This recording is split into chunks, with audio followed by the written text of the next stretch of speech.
Okay, good morning, everyone.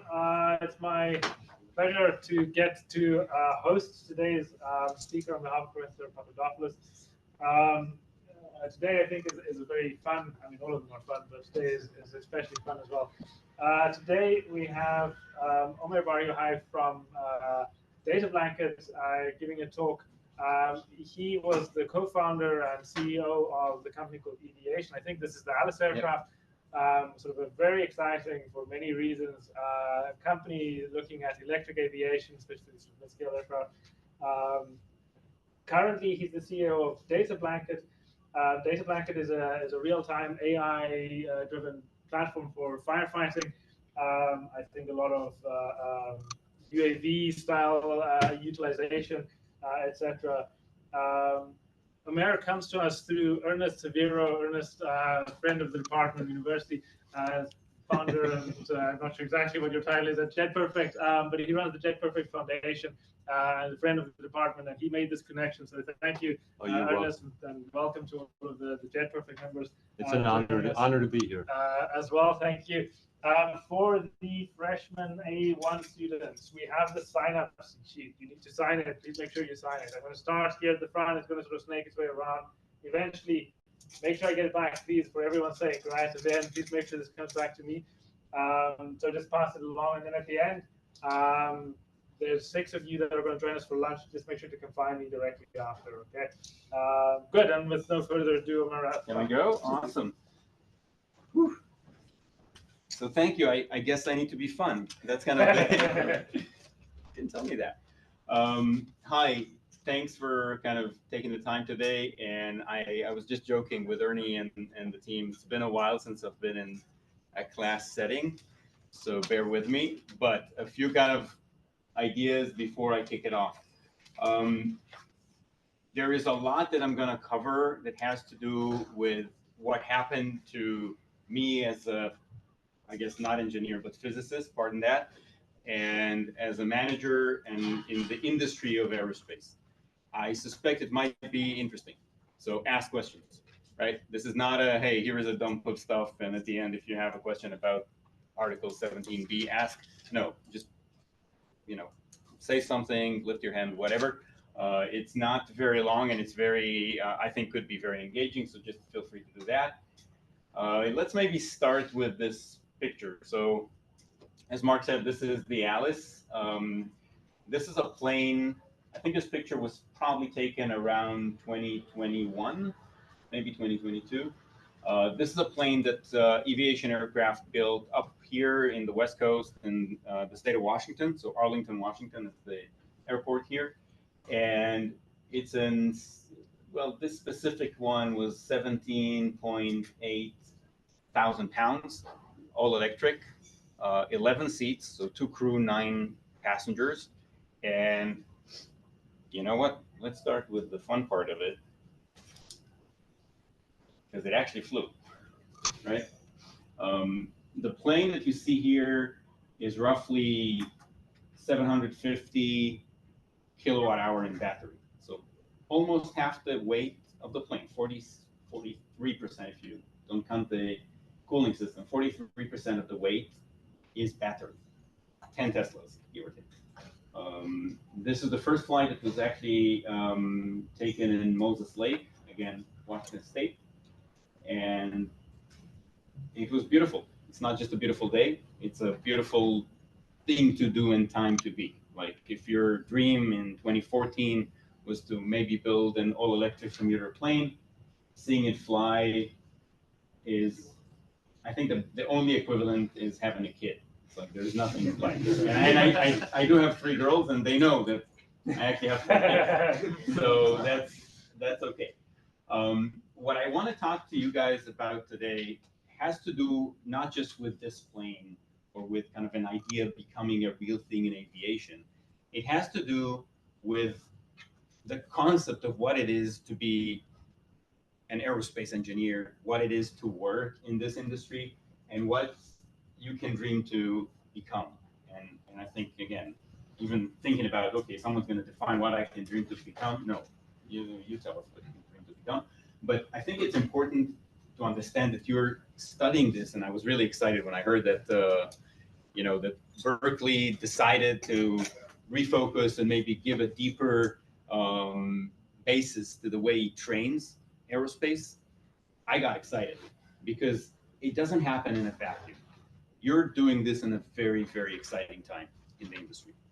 When I went, and I'm guessing some of the other people in the room, when you went to study aerospace, if you did, I'm technically, again, studied physics, so don't hold it against me. But I mean, you could expect to be making this antenna up here as your career. Probably you'll have like 50 coworkers working on this. And it was true for a hinge in the interior of a 737. Fortunately, those don't necessarily go well. And it was true for many other design features. It felt like we have a lot of this stuff more or less figured out. There is a lot of refinement. There's always place to improve. You can always have a higher bypass turbofan. Okay, perfect. But something really happened with electrification and with the idea that maybe we can build it differently. And I think it's really important to understand that these things do not start because someone sits in a room and says, hey, I have a thought. Let's go build an electric plane. I mean, there is a moment like this, but it kind of leans very heavily on other things. And that's really what I want to talk about. So what I'm going to present here is my journey from roughly 2014 to today in the context of aviation and how sustainability and how higher efficiencies really matter in this world. And also how do you kind of pass it through the business side because someone needs to pay for the damn thing. So that's kind of the concept. This moment that was kind of videoed here is great, but obviously it doesn't start there, right? I mean, when you actually have a thought or a bunch of them, and it doesn't matter if you're working for a Boeing or an Airbus, or if you're just working for some other tech company and you decided you want to do something on your own, or when you actually just have a thought and you're at a bar and that's it, right? Because not everything you think about could be done and not everything you think about should be done. So sometimes the thought just stays there. But I do think that there is kind of a specific flavor to the process that is worth discussing when trying to build something that is not, another app that helps you communicate with someone sitting next to you, right? So let's kind of take a step back and say, okay, you want to build something complex, big, maybe even in aerospace. Now what? And I think the process of this is very similar between literally every major startup that went anywhere that I've seen over the last couple of years. And I think it kind of touches three very, very specific points. Now, I'll go over them as I see them, but they can be interpreted whichever way. So try to think about it kind of as a concept and not as a guideline. First of all, there needs to be some sort of founding reasoning. Why? Why do this? And I think for aviation, and I'm going to start with aviation, then kind of maybe go some other places. But for aviation, the question was really, what's broken in regional transportation, right? I mean, if you guys want to go to LA, what do you do? Well, probably drive. Most people drive, right? And a lot of people fly. I think 22, 23 flights a day just from SFO. There's plenty happening from Oakland as well. So yeah, you can fly too. There's no high-speed rail. Hyperloop is a problem. We'll talk about that if you like. But yeah, that's more or less it. If you're super rich, though, you probably have a plane and a pilot.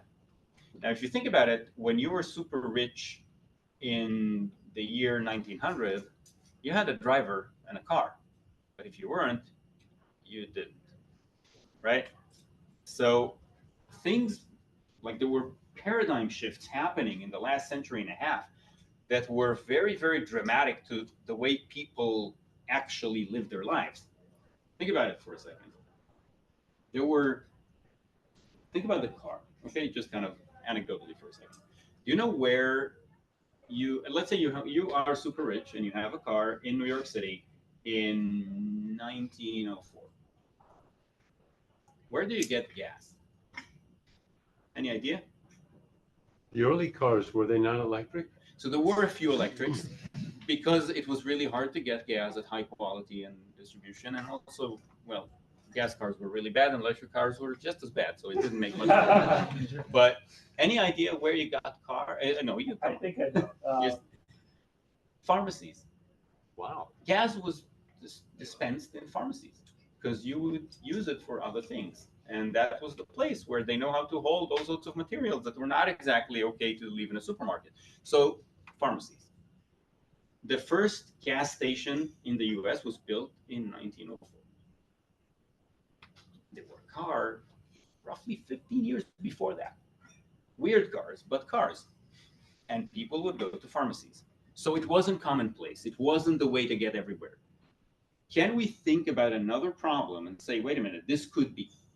The thing that made the car what it is today wasn't the invention of the car. It was the invention of a cheap enough car and the spread of the supply chain that's needed to operate. Mechanics, fuel, everything.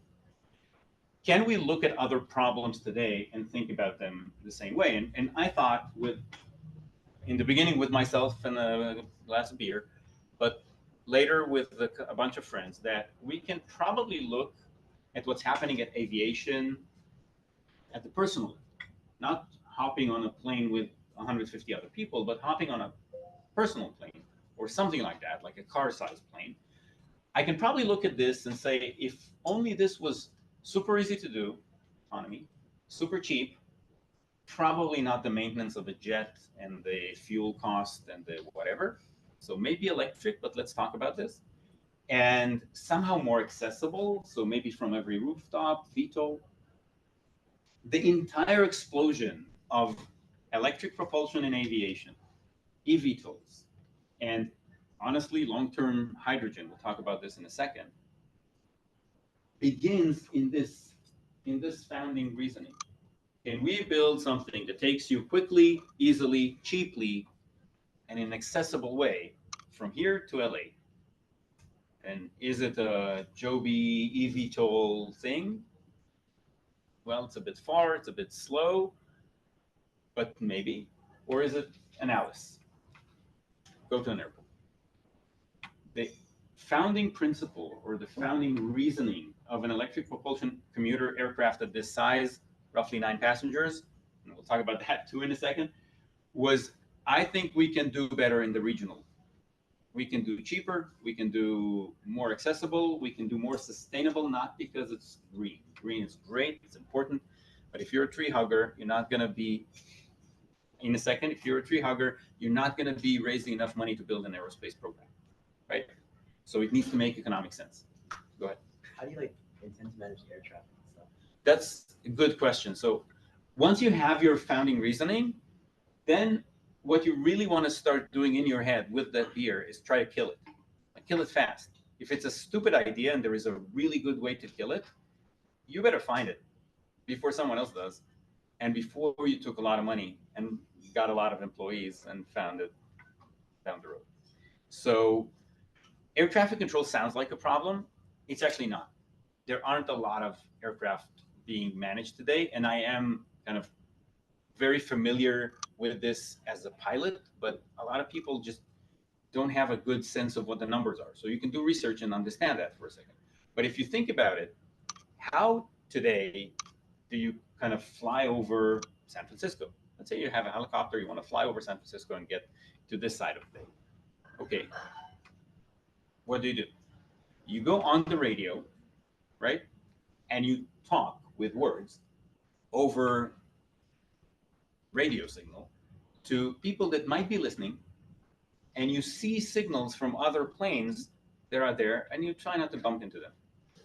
That doesn't sound like a very high density solution to any problem.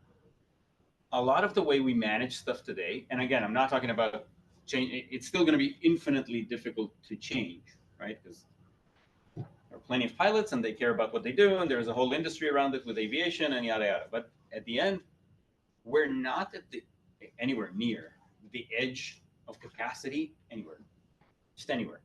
Now, it's not as true over, rush hour JFK. Okay. But then what happens? So Newark and JFK and Atlanta and a few other big airports automate landing. They basically say without an ILS, without an automated landing system, you're not allowed to land here unless it's an emergency. So they take out this risk. So you can kind of learn from the fact that somewhere more dense, automated, that maybe we can just automate the whole thing and get a lot more density up in the air. But today, I mean, look up. How often do you see a plane overhead? Not that often, right? So it's not really a problem. It is something that needs to be taken into account when you start kind of connecting the dots, where you come out of and where you land, right? So if it's an airport, yeah. What you want to do is go from downtown Manhattan to Newark or JFK, which are the use cases that a lot of the VTOL players are talking about. Yep. Fix the endpoint. It's a tough one, but it's not impossible. Founding, reasoning. I'm going to very quickly talk about founding Duo. This friend, his name is Aviv Tzidon. He's a Israeli F-15 pilot and serial entrepreneur. I went to talk to him about the battery that he was making in a completely different endeavor. He's an entrepreneur in his 60s, and he figured out really quickly that I'm making an airplane and said, hey, I'm a pilot, I want in. And that became the company. So it could be random, but find someone to ping that idea to, find that feedback loop. And that's really the most important thing you're ever going to do in those first few minutes, weeks, months, or years of that thinking process. What on earth is your product? What are you selling? You're selling a seat in the sky, Joby. Joby doesn't make eVTOL. They make seats in the sky. They're the operator. They build a plane, yeah, but they are the operator. They will sell you. They'll make an app. You'll book and then go. Do you want to make the plane itself? Sell it to an airline? Do you want to just make the technology? Sell a cool battery to a company that will eventually make. Who are you? That's a tough question. That requires some work. We'll talk about it in a second. And I think that the underlining thing for us, at least then, was that there needs to be a burn to this. A lot of people talk about the passion of doing something. I couldn't let it down. And by the way, a lot of investors too. If you talk to kind of seasoned investors, they will and ask them, hey, what do I just graduated. What do I do? Do the thing you can't let go. And it's true, at least in the beginning. You don't have a mortgage, do the thing you can't let go. But the reasoning behind it is actually very important, because it's usually the thing that burns in you as a solution to a problem. It's that thing that you're looking at and saying, to me, it's clear as day. This is the way this will be. I know this, and I want in. That's a thought that's really hard to shake. If you see something and you feel that no one else does, or at least most people don't, and it doesn't happen, and you are not doing it, and no one else is doing it, that's frustrating. And that frustration is fuel. It's important. So is there anything that's like clear as day? And I think in 2014 and even 13, I was living in Rome, Italy, doing something else. I had a really nice life. Asked my wife, she was happy. And then I felt that it seems like everybody's looking in the wrong direction on sustainable aviation, because everybody I could talk to, and I talked to some serious people, was talking about 1,000 watt-hour per kilogram at the battery level as the baseline. This is what's needed. And the place it was most, and I'm sorry, I was told I'm allowed to show some numbers, so I did. This is a slide that it was actually a variant of that slide. I couldn't find the original, but I went to talk to who today is a good friend, but at the time a researcher at NASA Langley, and Mark. And he showed me something like this and said, hey, you know, today batteries are at around 180 watt-hour per kilogram. That was true for, actually at the system level, it was not even true then. It was slightly less, but roughly 2014 numbers. And guess what? If we just convert this Dornier 328, which is, by the way, usually selected as kind of the go-to, fairly efficient, fairly nicely sized, fairly simple plane to kind of do the math around. If we just convert this, we get a shitty plane. It's not worth it. But look, if we somehow reduce drag by 50%. If we somehow increase the wingspan by 50%, like glider territory, right? This is going to be huge. If we somehow reduce mass by 20, this is like unobtainium. There is no material that will allow you to do this. No one designs a plane and say, yeah, I could make this 20% lighter. I just didn't, right? I mean, these are serious engineers that worked for probably a decade and a half to build the best thing they could. So can you go super exotic on the materials? Yeah, but then it's expensive. And so all of these things, 1, 2, 3, are dreams, fairy dust. You can't do it. Can't even come close. If you manage to improve the efficiency of a plane that's actually working as a good kind of modern aircraft by 2, 5, 10%, you're a genius. You get a huge bonus. That's fantastic. So let's say you do all of this somehow. You pull off those 3 miracles. This is all you get.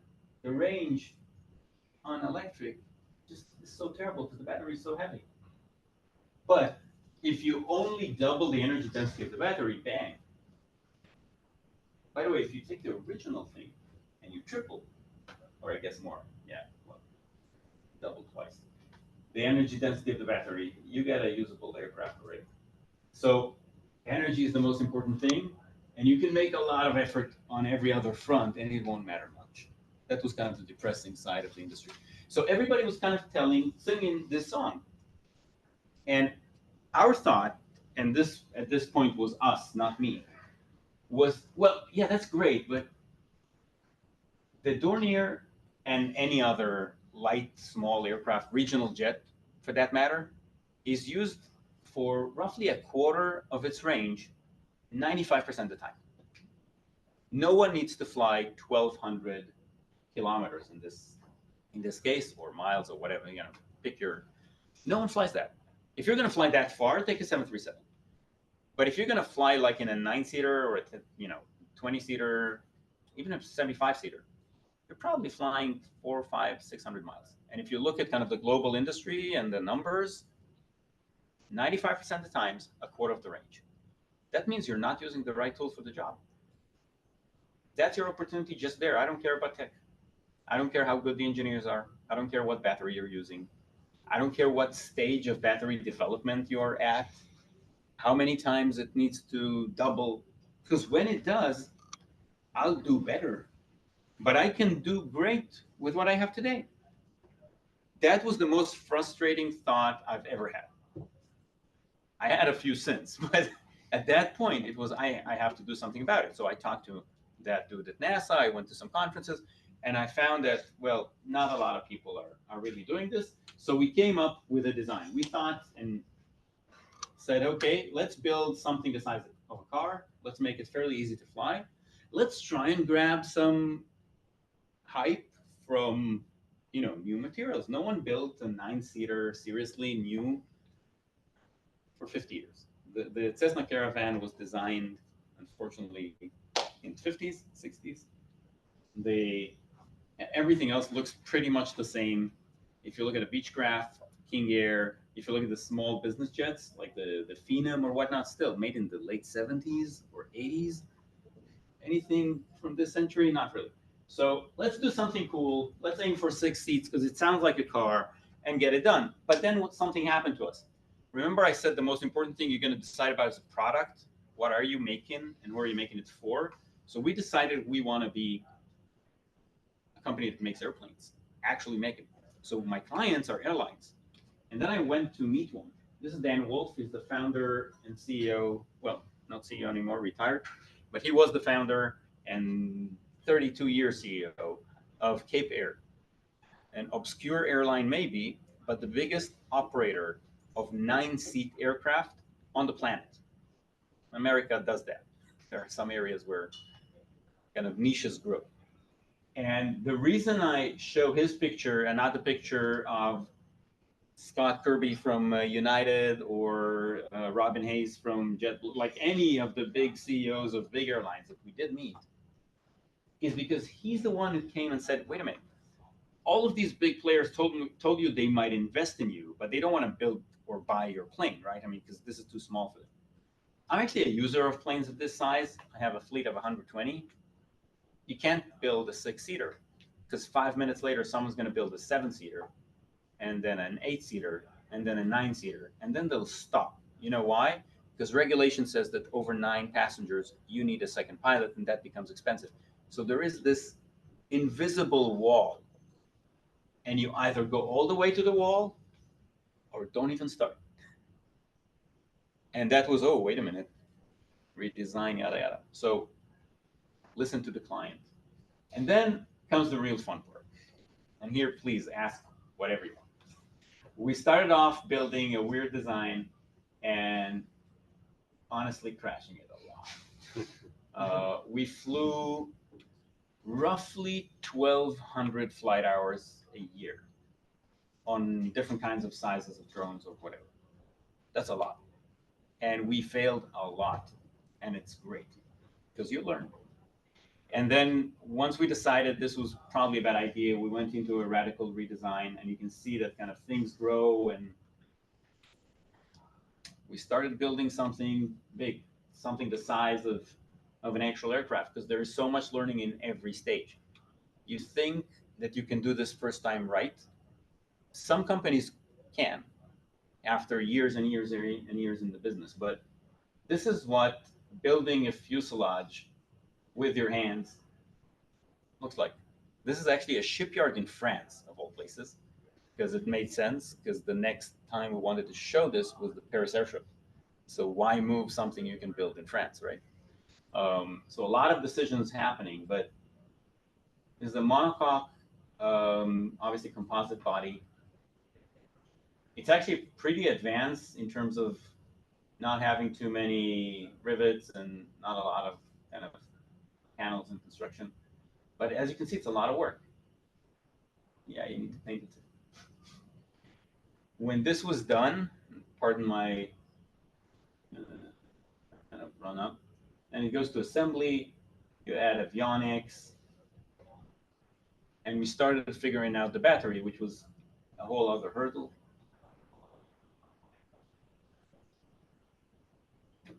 Made it a family thing, so my girls and the entire, so at this point we have roughly 150 employees in 3 countries. We had already a foothold in Prescott, Arizona, of all places, and a hangar in France and a hangar in Israel.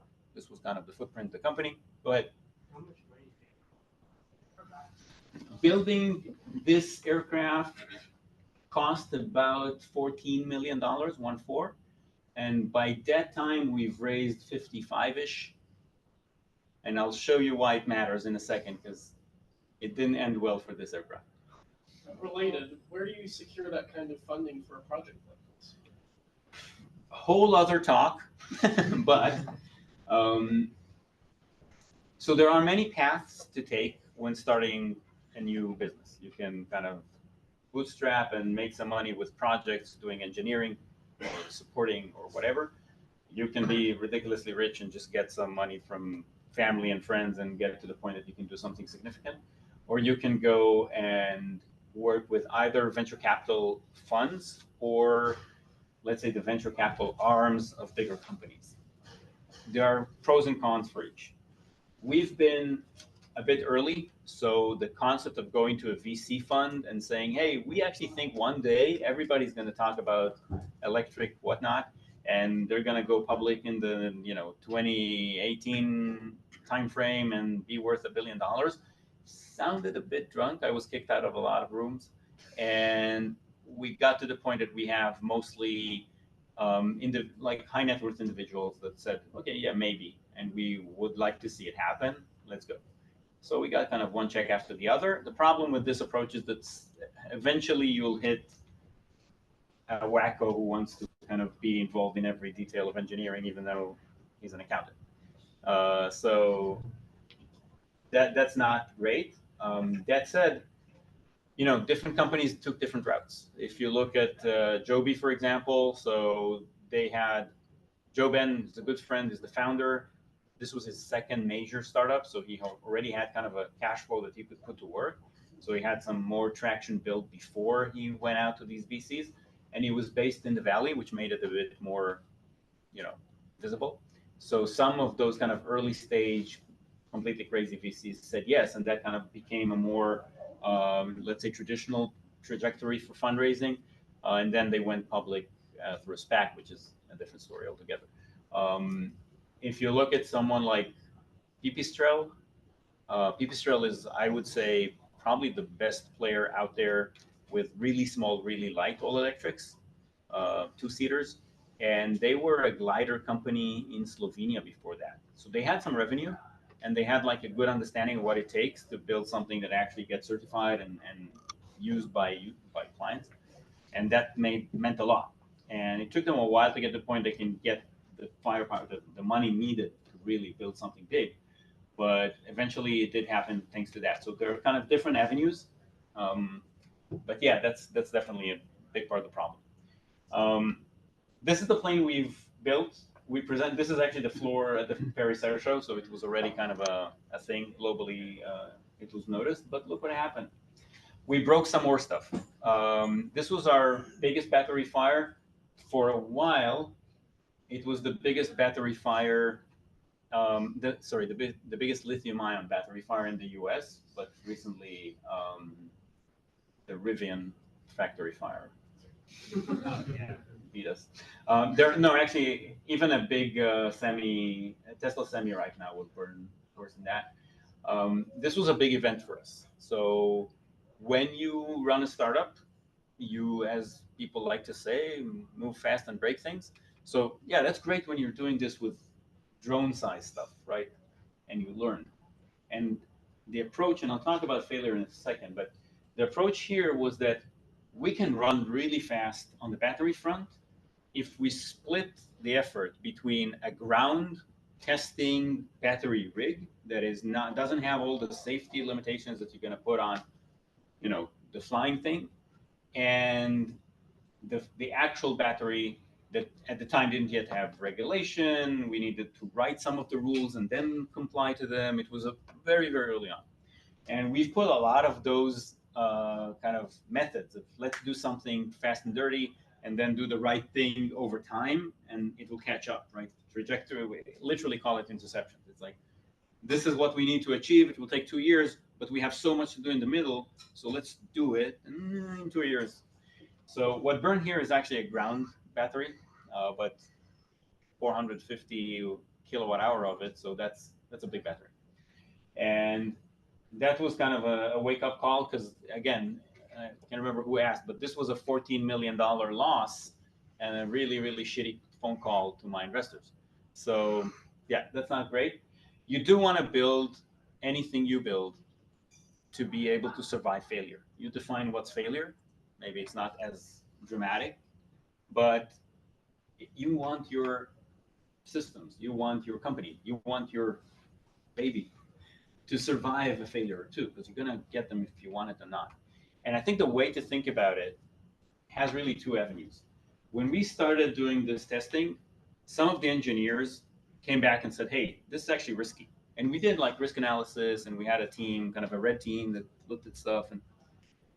But the feel and the, I would say, culture in the company was, hey, we are going to run fast. Just do it. Tell me the problems. Okay, I'm aware of them. Let's do what we can. We had literally a team of firefighters at the ready. We knew something could go wrong. But when you just do that and you don't really have a plan of what happens if everything goes as it did that night, you're not really taking seriously your own risk taking, right? So have a good plan for what happens when it fails. What we did here was I called everybody, no one cared. So the FAA basically said that this is not a plane, it didn't fly yet. So it's not our problem. Take it off the runway, right? That's more or less it. Then my investors basically said, okay, do you have enough money to survive the next year? And do you want to do like a rebuild? And I said, well, yeah, that was the plan. We're going to build another plane anyway. So it's like, hey, can you hide it from the media? Can we keep it that way? And I think the most interesting part was the team. As I said, we had over 100 people, and they all had opinions about this. And they were all devastated because this was their life's work in the last 4 years. So that night, collecting the team globally, like you wake up, you're okay, and then saying that while the FAA don't care, we do, and we're going to bring a third party to do a full root cause investigation of this thing, pay almost $1 million for it.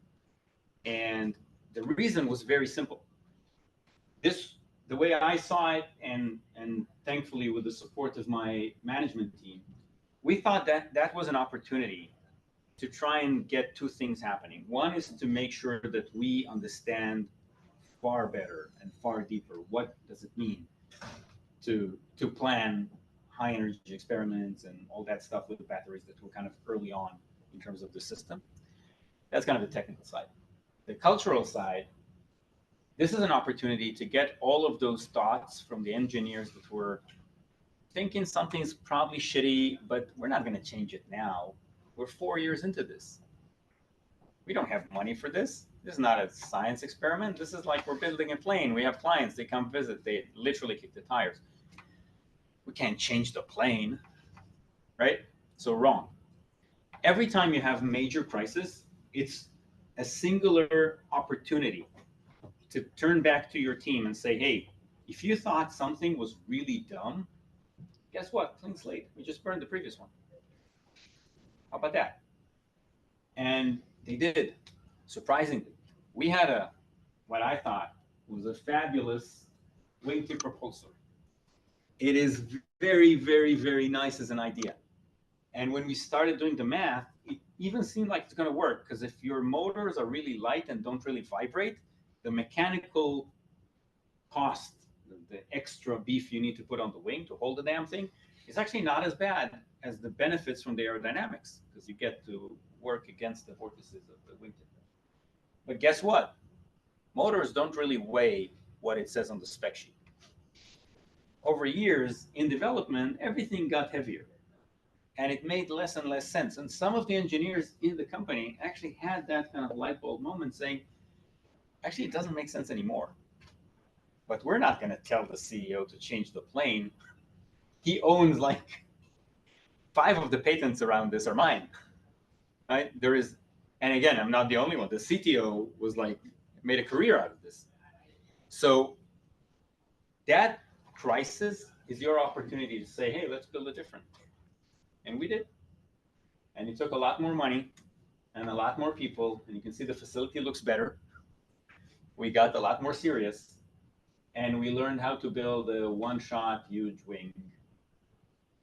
Very, very, again, a lot of composite, pardon the quality of the video, but it's one I like. And that became Alice, which was different, and then flew as you've seen. Now, I want to talk a bit, and I don't have a ton of time, so I want to go and run with a few ideas, but please, I'm going to leave you some time for questions because you didn't ask much. This was only Aviation and Alice. I actually started 3 companies, and I'm working for one right now, and they're doing stuff that's amazing, but there is something that happens after you've managed to build something, right? And that's, it either goes to market or it does not. It either gets certified and does not. And I think this is really the now what for Alice. So now all you have to do when the design is kind of set and it's a conforming design, it could be certified. All you need to do is build a plane, certify it, set up production, and win the market, right? I mean, think about this for a second.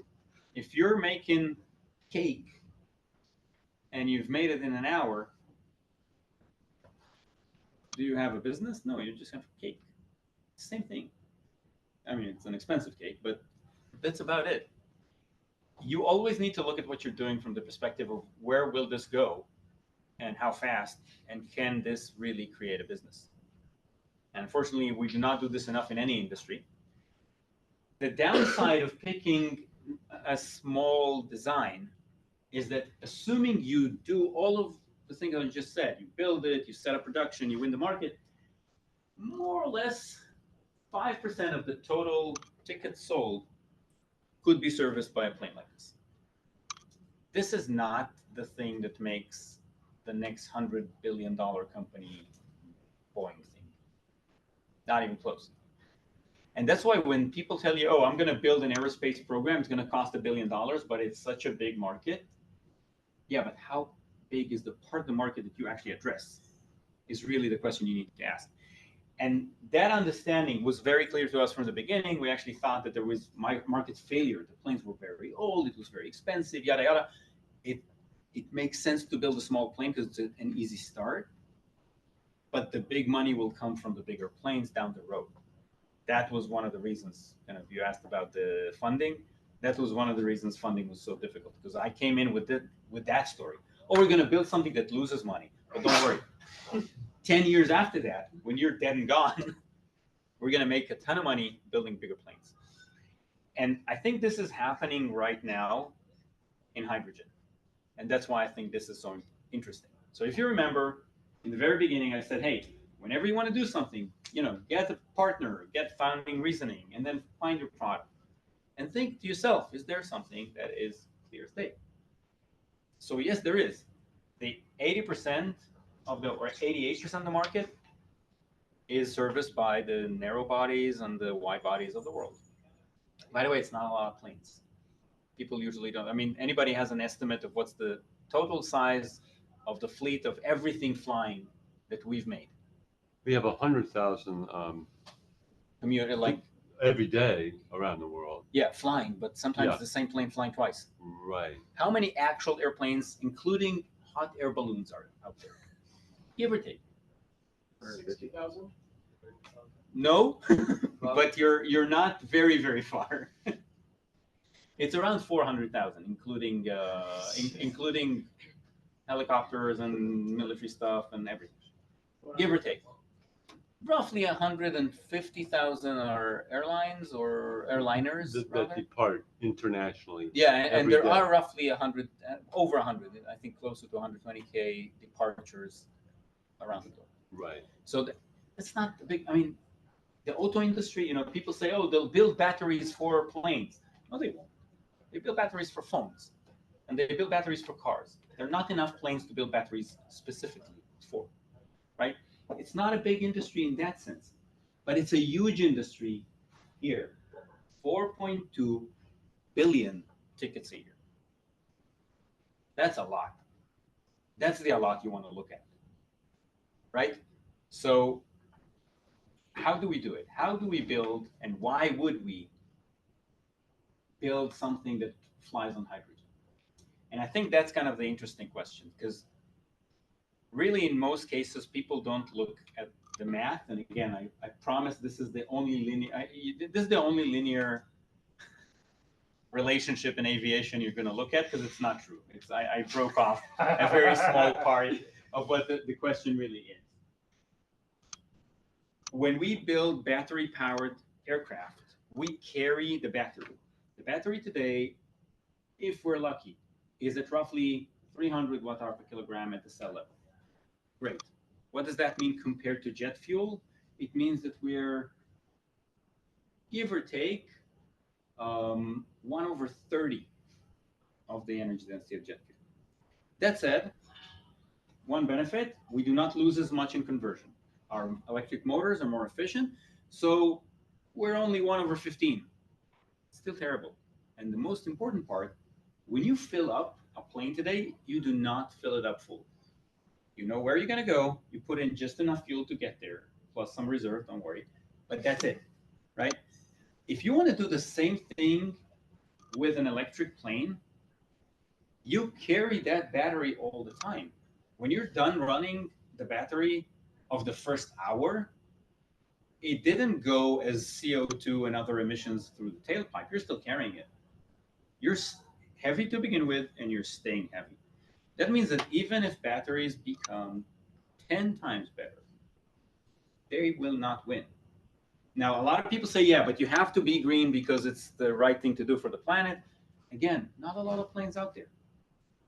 When someone puts out a piece of regulation that says by 2050, all planes will be zero emissions, and Europe kind of did, I turn back and say, okay, you also said all cars and, the whatever food industry and power generation.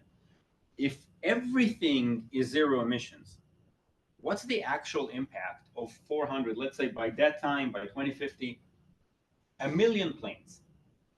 what's the actual impact of the CO2 emissions of 1 million planes on the planet? Can we just say only aviation stays? And the answer is, yeah, it doesn't matter. Some will say, no, no, no, it's emissions in the high atmosphere, blah, blah, blah. I can show you models that show that it's actually pretty bad. Yes, but it's a drop in a bucket as compared to the challenge of climate change in general. This is not our problem.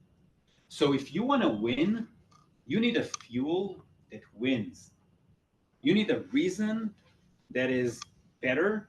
You can get higher performance. You can get something can be better beyond the fact that it's just green. Green is important. It's not the only thing. So hydrogen, and specifically liquid, cryogenically cooled hydrogen, wins pound per pound more energy. And in the process of getting it out, more efficient. Wow. What does that mean? Well, it means you can fly maybe supersonic without taking so much fuel. It means you can fly for 23, 24 hours on a 787. Do you want to? Different question, but it means we can do better. Now it's interesting. Now remember that thought of something that someone can't let go of because da da da. Now it's interesting because suddenly there is something that if you build it right, it will win. What's the problem? And by the way, this is the red line here is basically the weight of a system plus the jet fuel needed for a 10 megawatt, which is basically your A220, what used to be the C series. That's give or take 10 megawatt, just an easy kind of line to cut. But that's kind of the weight of the system itself plus the flight hours. So like at about 2 flight hours, like flight hour number 2, you need so much fuel, and this is the weight of your system. So jet fuel systems are really, really light, right?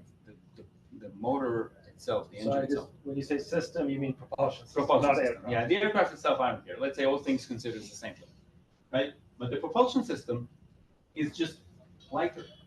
The jet engine is really light as compared to a fuel cell or whatever. But if you take this one, a liquid hydrogen system with literally a fuel cell taken out of a train, the stuff we make industrially today, rough order of magnitude of power density, which is actually the sizing factor here, is roughly 0.9, so 900 watt per kilogram. That's kind of the amount of energy you can, or amount of power actually, you can take out of the fuel cell. So you need a very, very big fuel cell to deliver 10 megawatt. That's a very, very expensive, weight-wise, a very expensive machine. But in all sorts of clever things that Bosch built specifically for aerospace, we already got to 1.5. And in the lab, you can see 2.2. And there is a wacky company that claims 3.5, but I've never seen it. What it shows you is that pretty quickly, only on weight, there is a potential to win. Now, yes, there are a million more considerations, and nothing in aerospace looks like a straight line. It's always to the power of 3 as compared to the power of 5, and divide the whole thing and do the log. So there is a lot more to know, but at least at kind of big level thinking, this could be done. And the question is really, why isn't Boeing and Airbus doing it? And the answer is very simple. It's not because it's a ton of money. It's because they really don't have an interest to sabotage their own production. If I tell you today, these programs are really, really long. If I want to build a liquid hydrogen 737, it's a 10-year, probably $10 billion program on the propulsion side.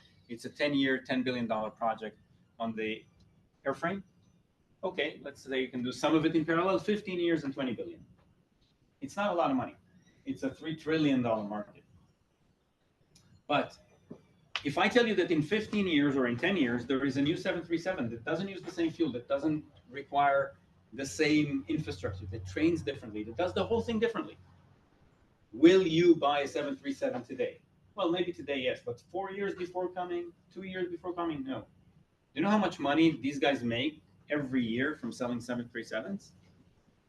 All the money. just all of it. So they can't. And the way they do it is very different. They just wait for a startup to kick their butts. So I think that's actually what's going to happen soon. And I think it's super interesting to see who's going to do it. And I know I'm at time and you have your 10 minutes to get to the next place. But if you want to ask anything, that's the time.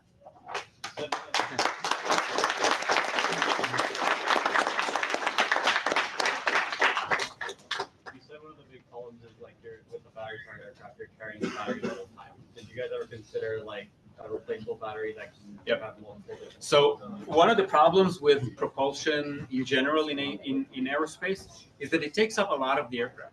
So with battery, it's even worse because it's so heavy. So we got close to 50% of MTOW, maximum takeoff weight, as battery. And just taking from something shaped like a plane, taking 50% of the mass out and replacing it, it's a geometrical miracle. You can't do it. Now, even if you look at other designs, I mean, more common is kind of the ground rules should be around 30% of your weight is energy, right? Roughly. That's a lot. Now, also the benefits are not as great as you think, because it's not too hard to charge. People kind of say, oh, you know what's a megawatt charging? Like the fast charging concept is actually not as difficult as people make it to be. It requires engineering, but it's all been done before. So it just made more sense to charge. There are a few players out there that are talking about swapping batteries. I think Volocopter had that concept for a while for their eVTOL. Much smaller batteries. And honestly, if you do the footprint, kind of just a basic analysis, kind of back of the envelope calculation of the size of their battery, spare battery cabinet for each plane, it doesn't make sense. So something's going to change. Yeah. So you mentioned hydrogen being used as fuel. Are you aware of like any startups or companies actually? Of course. That? So there are a few startups. That's actually a point that I couldn't get to in this presentation. There are a few startups out there building hydrogen solutions. Zero Avia up in and some of them are good friends, and some of them kind of fought me for talent.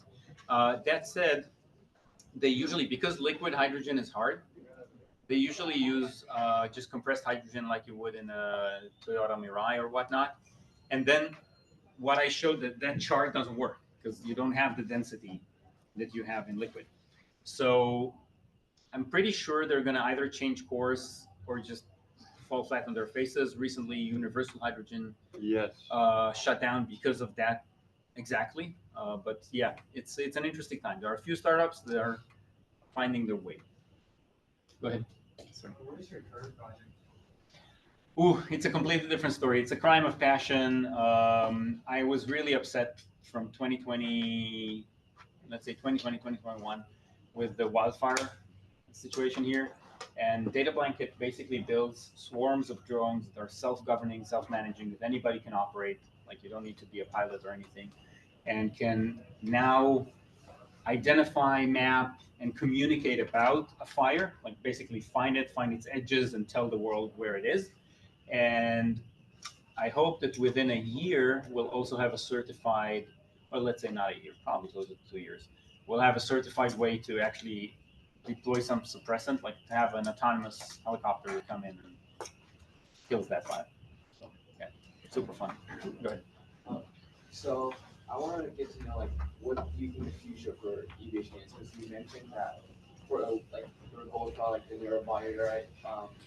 So is a lease going to get in production, or say as a For aviation aircraft, you mean for the Alice? Yeah, for Alice. Yeah. So Alice is definitely going to go to market. Okay.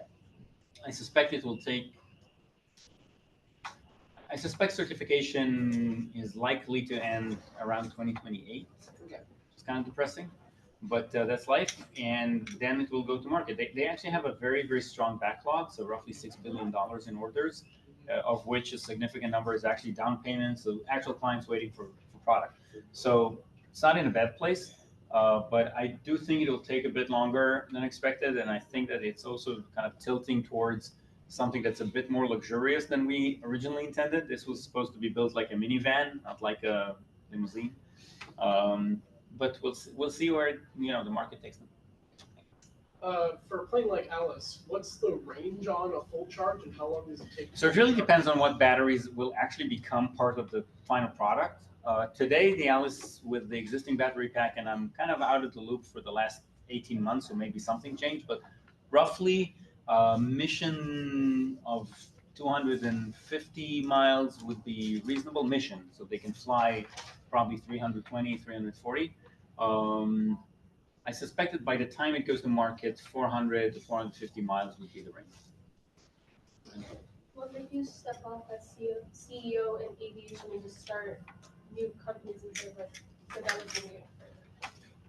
So specifically with the Alice and Aviation, look it up. It was very public. It was literally on CNN. I had a very significant disagreement with the major shareholder at the company, who eventually held control as well. And after a while, it was kind of, you know what, if that's the case, you stay, I'll go. And it happens. I mean, no harm, no foul in that sense. It was a hell of a ride, but that was the reasoning there. I also think that there is an issue around very, very long-term and very early on aerospace projects. That they sometimes are just longer than a single lifetime to kind of bring to true fruition. Even if I would have stayed, think about it, starting 2014, this will not make money in a significant way until 2034. So that's a 20-year run. Some people like it. I'm too anxious to kind of, I want to do something new. So it was great for me to put it on track, to kind of fail, learn, da da da. I felt that it was a good time, not just because of the quarrel. Go ahead. What are the stages in design, manufacturing, and how long does each of those stages take on a timeline? Wow. Okay. So I'm gonna do a very short answer, and it's a big sin to a lot of good engineers, so forgive me. We're probably talking about, with a good team, you're probably looking at around 2 years from concept to CDR, critical design review. The point where you know what you're building and you're building it. That's it. Then you're probably talking about a year to 18 months to a prototype, then 2 years of flight tests. And that's assuming everything is perfect. That's like the way Gulfstream would say, we want to build, the G650 longer range or whatever. Like, right. So if it's a full, if there are like quantum leaps in tech in the middle, God help us, we don't know. And that said, if you look at serious companies, I mean, the Honda Jet took 20 years to get to market. And that there is nothing there beyond the wing, the wing top mount of the jets. So, yeah, go ahead. I just looked at the deck. We probably need to run soon. So yeah, I'm like, I know. 1 minute. Last question. I just wanted to ask, so there was that chart where you said that regional aircraft was 4%, and that was one of the reasons that was why Is there a way that, is this like in your power? Can you change that to try and make that 4% bigger? It's a great question. What determines that? What do you see as a constant and what do you change? Can you pull the market towards you? If you're Apple, yes. You know what I mean? If you kind of define a new category and just invented the iPad or whatever. In transportation, and I would actually claim that in anything that is very behavioral, like it's the way the market behaves because it's used to, you maybe could do it with a very good offering, but it will take years, many. So I actually don't think this needs to change. I think if you're flying from here to the UK or to Australia, take a big plane. It's okay to stand in line for an hour, blah, blah, blah, get on a plane, get there. If you want to get to LA, that's stupid. So I think there is kind of a place for this that's maybe a bit more balanced, but not dramatically more balanced. That's it. We have to go. They may want to write down questions that they can. Yeah. If you want to write down your questions on the way out, we'll take them and submit them to Omer later on, if you like. Guys, it's only kind of the team that stayed, guys and lady. Sorry. But good on you. It's like, I couldn't have been more excited to go into aerospace now. Design space is just all out there and open, so go crazy. Thank you, Omer. Thank you. Alan Romero, are you here? Sonny Garn, you, anything to tell? Paul Yu, Seth Moreno. You're